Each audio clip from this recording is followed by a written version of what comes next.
से हड़ताल में आ गए, 2 साल कोरोना रेस, वैसे पढ़ाई लिखाई चौपट रेस जब शुरू हो गया तो फिर हम मांग लेके हड़ताल में आ गए। क्या कहना है आपका? आपके प्रश्न में ही आधा जवाब छुपे है। शिक्षा कर्मी मन ला 2 साल लगभग घर में बैठे हुए हैं। अधिकांश शिक्षा कर्मी मन कोनो कोनो में स्कूल लगाए हैं, मोहल्ला साला लगाए हैं, लेकिन अभी हड़ताल के समय नहीं रही से। पूरा हिंदुस्तान के 7 राज्य में कोरोना के चलत हुए लगभग केवल शिक्षा कर्मी नहीं, शासकीय कर्मचारी मन के वेतन भी 30% कटौती करे गई से। लेकिन छत्तीसगढ़ एकमात्र सरकार है जो 1 रुपया की वेतन कटौती नहीं करे रही से। और ये कोरोना काल में भी हम पूरा मदद करे हैं, ओखर बावजूद भी उन हड़ताल में लगातार सरकार के प्रयास है। अभी माननीय मुख्यमंत्री जी निर्देश दे रही से कि प्रमुख सचिव स्तर के अधिकारी ओखर मन से चर्चा करी। पिछली बार डॉक्टर आलोक शुक्ला जी, डॉक्टर कमलप्रीत सिंह जी के साथ उखर चर्चा हो रही से। हालांकि निदान समस्या के नहीं हो पाई। आने वाला समय में ऐसा हम लगा थे कि फिर से हम बात करबो और रास्ता निकाले की कोशिश करो। सर, एक जो शिक्षा विभाग की तरफ से एक आया है, नेशनल न्यूज है कि जो पढ़ाई में गीता महाभारत के साथ जाट और सिख समुदाय से लेकर आदिवासी लोगों के बारे में भी पढ़ाया जाएगा शिक्षा व्यवस्था में। अलग अलग राज्यों की अलग अलग इसमें तैयारियां हैं। जिन राज्यों में ट्राइबल कल्चर और ट्राइबल पॉपुलेशन की संख्या अधिक है, मध्य प्रदेश में भी इसकी शुरुआत हुई है।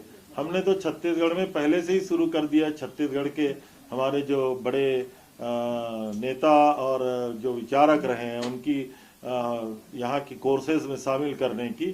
अब इस प्रकार से अगर हो रहा है तो पहले भी हम लोग पढ़ते थे जब प्राइमरी स्कूल में, तो हिंदी की किताबों में इस प्रकार की चौपाइयाँ भी होती थी। अब केंद्र सरकार या राज्य सरकारें इसको करने जा रही है, तो मैं समझता हूँ कि शिक्षा के क्षेत्र में जितने भी नवाचार किए जा रहे हैं उनका स्वागत किया जाना चाहिए।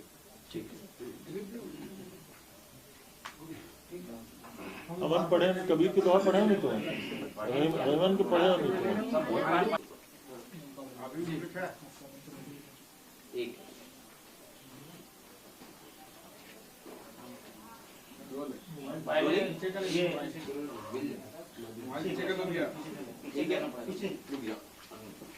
ठीक है।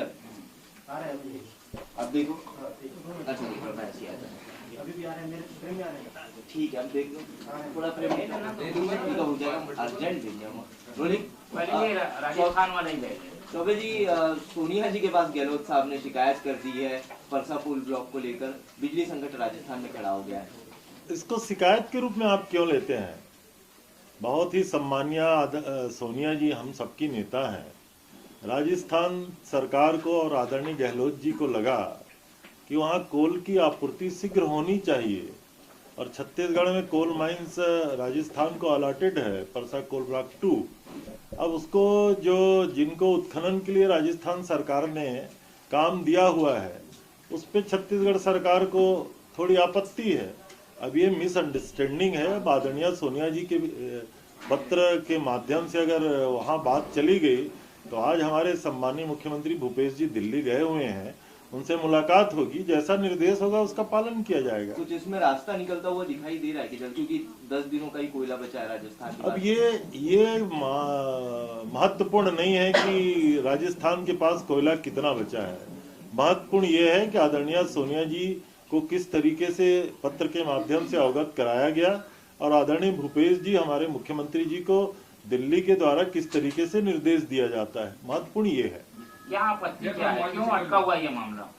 अब ये तो लगातार छत्तीसगढ़ के कोल ब्लॉक के मामले में केंद्र सरकार के साथ हमारी बातें चल रही थी।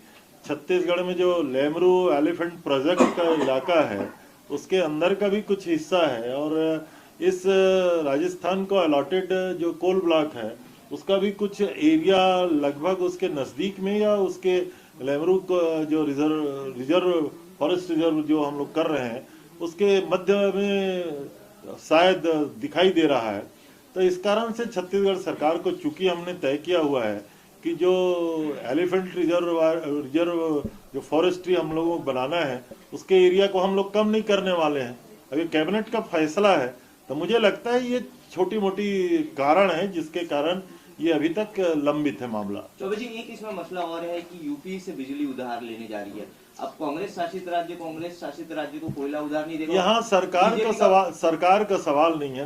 कांग्रेस शासित राज्य को कोयला उधार नहीं देगा। यहाँ सरकार का सवाल नहीं है, नेशनल ग्रिड का सवाल होता है। हमारे पास भी अगर हम अतिरिक्त बिजली पैदा करते हैं तो नेशनल ग्रिड में डाला जाता है, उसके माध्यम से बिजली की आपूर्ति और मांग के आधार पे सप्लाई किया जाता है। आखिर छत्तीसगढ़ में भी जब हम अतिरिक्त बिजली पैदा करते हैं तो गोवा को, गुजरात को, महाराष्ट्र को, तेलंगाना को बिजली हम देते हैं कि नहीं देते हैं? ये तो इंटर स्टेट म्यूचुअल अंडरस्टैंडिंग का मामला है। भाजपा इस मुद्दे को भुना सकती है कि भैया मुझे लगता है भाजपा के पास कोई मुद्दा नहीं है, ये मुद्दा भी भाजपा के पास कोई मुद्दा नहीं बनने वाला। ये मंत्रिमंडल फेरबदल के संकेत कुछ मिल रहे हैं, तो क्या लग रहा है किस आधार पर हो? परम सम्मानीय मुख्यमंत्री जी का दिल्ली प्रवास कल से है।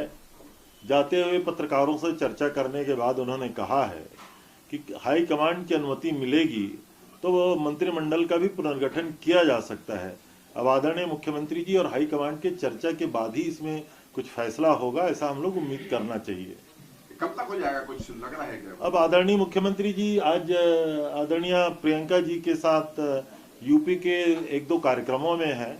लौटने के बाद राहुल जी से और आदरणीय सोनिया जी से उनकी मुलाकात संभव है, उसके बाद ही इसमें कुछ आगे बातें जा पाएंगी। क्या परफॉर्मेंस के आधार पर हो रहा है, क्या किस आधार पर? अब ये तो आदरणीय मुख्यमंत्री का संपूर्ण विवेकाधिकार है, इसलिए मुझे इसमें कोई टिप्पणी नहीं करनी चाहिए। बीजेपी कह रही है इसमें सरकार तो अच्छी चल रही है, जरूरत क्यों पड़ गई फेरबदल करने की? मंत्रिमंडल का पुनर्गठन और मंत्रिमंडल के परफॉर्मेंस के बारे में समूचा निर्णय लेने का अधिकार एकमात्र आदरणीय मुख्यमंत्री जी को है। भाजपा इसमें टिप्पणी कर रही है तो मैं समझता हूं कि उनको टिप्पणी भी नहीं करना चाहिए। प्रजातंत्र में उनको अपनी सीमाओं को लांघना नहीं चाहिए। 2 साल पहले चुनाव के 2 साल पहले मंत्रिमंडल और फेरबदल करना कुछ ऐसा रिस्क नहीं हो जाएगा? मुझे लगता है कि ऐसा कुछ होता नहीं है। मध्य प्रदेश में जब हम लोग पहली बार मंत्री बने थे तो वहां भी इलेक्शन के ठीक 2 साल पहले दिसंबर माह में ही मंत्रिमंडल का पुनर्गठन हुआ था। तो ये तो जब आदरणीय मुख्यमंत्री जी आवश्यक समझे, ये उनके विवेकाधिकार के ऊपर है कि जब आवश्यक समझे तब पुनर्गठन करें। निकाय चुनाव हुए जिस तरीके से छत्तीसगढ़ में पूर्व में सारे चुनाव हुए हैं, यहाँ की जनता ने छत्तीसगढ़ में आदरणीय भूपेश जी के नेतृत्व में कांग्रेस के प्रति लगातार आस्था व्यक्त की है। पूर्व के हुए निकाय चुनाव में हम सभी नगर निगम जीते थे और इस बार भी जो अभी नगरीय निकायों के चुनाव हुए हैं, जो माहौल दिख रहा है और वोटिंग के बाद का जो लोगों का रुझान निकाय चुनाव हुए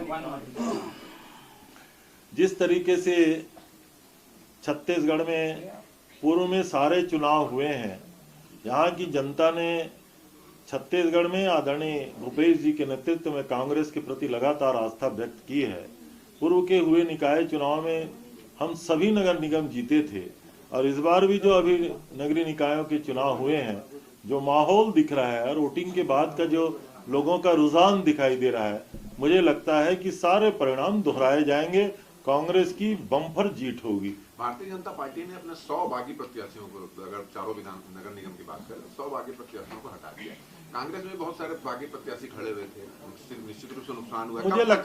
मुझे लगता है कि हमारे संगठन प्रमुख लोग इन सारी बातों को देख रहे हैं, कहाँ कितना नुकसान और कहाँ कितना फायदा हुआ, कौन बागी प्रत्याशी पार्टी को नुकसान किया, किसके खिलाफ क्या कार्रवाई होना चाहिए। मैं ऐसा समझता हूँ ये संगठन का मसला है। आदरणीय प्रदेश अध्यक्ष जी इन सारे मसलों पे जवाब देंगे।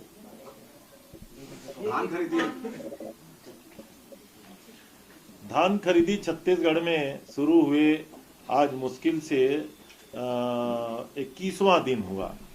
शनिवार रविवार को अगर छोड़ दें तो 16 दिन की खरीदी हुई धान खरीदी है और हम 36 लाख मीट्रिक टन को पार करने जा रहे हैं।